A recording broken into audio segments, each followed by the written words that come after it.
Creating a new space in Confluence is a simple process that allows you to organize your content effectively.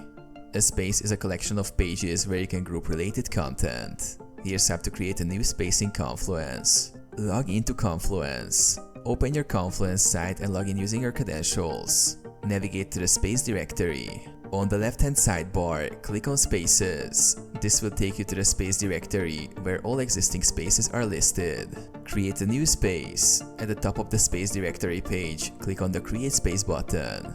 This will open the space creation interface. Choose a space type.